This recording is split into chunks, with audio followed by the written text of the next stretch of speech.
Once you've exposed your litho plate, the next thing you have to do is develop your litho plate. You must make sure that you wear rubber gloves in order to do this. You'll see that there is a photolithography positive hand developer solution. And on the side, there is this furry, sort of spongy cloth, which we use. So we're going to pour developer onto that cloth.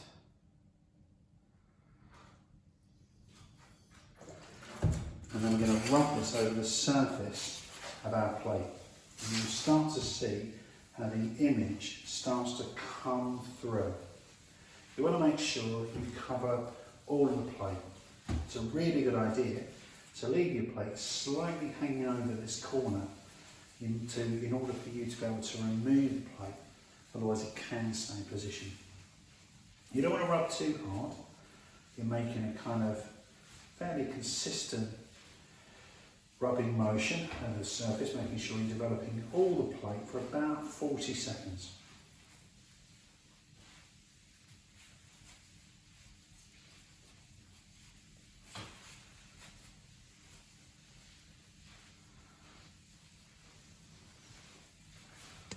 Once you've done that, you can place this cloth by the side and rest it in the edge, and then you can rinse off the chemicals.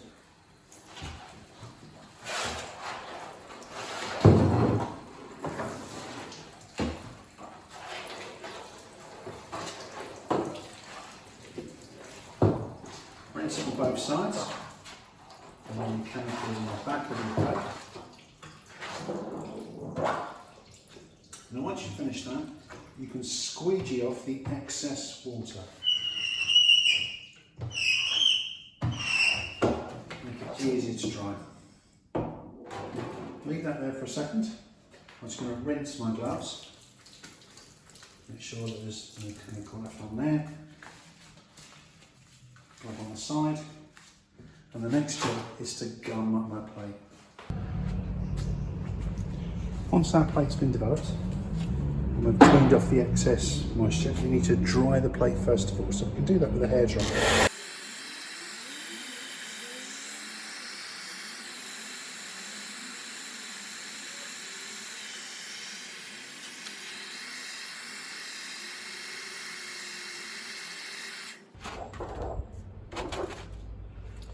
We now take our gum arabic solution, a sponge, pour a bit of the gum arabic into the bowl.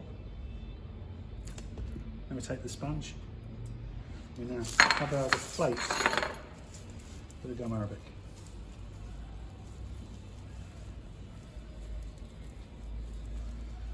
Once we've covered the whole plate,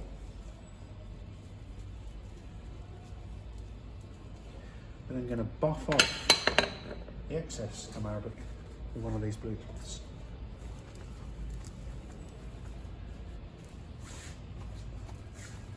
Leaving a thin film.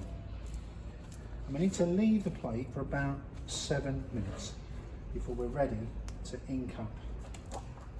We can leave that on the side. The plate is still light sensitive, so we don't want to leave it out in the open air for too long.